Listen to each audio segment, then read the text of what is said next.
My husband's first love had a depressive episode and jumped off a building. In a fit of rage, he dragged me, 8 months pregnant, to an abandoned amusement park and strapped me to a drop tower ride.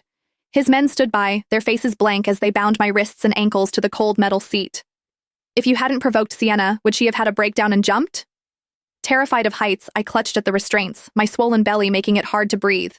Tears streamed down my face as I admitted my mistake, my voice cracking as I begged him, "Hugh, please, let me go."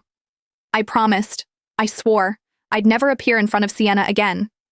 But my husband only looked at me with chilling indifference. "Ava, for the sake of the child, I won't divorce you." His voice was calm, almost gentle, but it only made the next words colder. "But the pain you've caused Sienna, I want you to pay it back 100, no, 1,000 times over." Hugh ordered the ride to be set to run nonstop for an hour, then turned and walked away without a backward glance.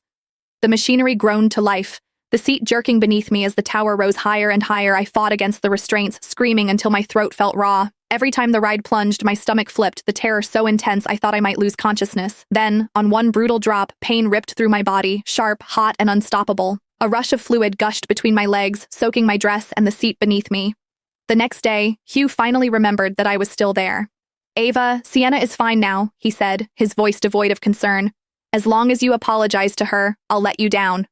What he didn't know, what none of them knew, was that the platform had already been drenched in blood for hours.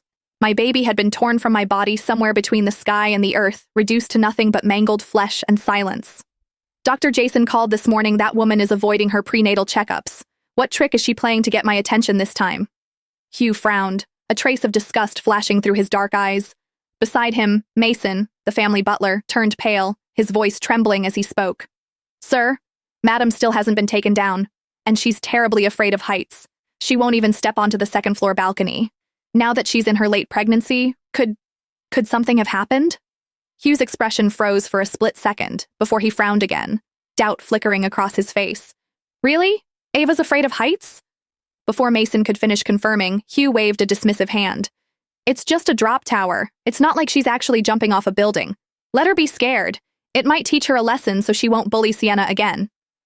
Mason lowered his head and dared not say another word.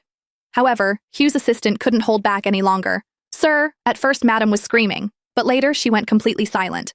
"And she's carrying your child, your own flesh and blood. Shouldn't you at least check on her?"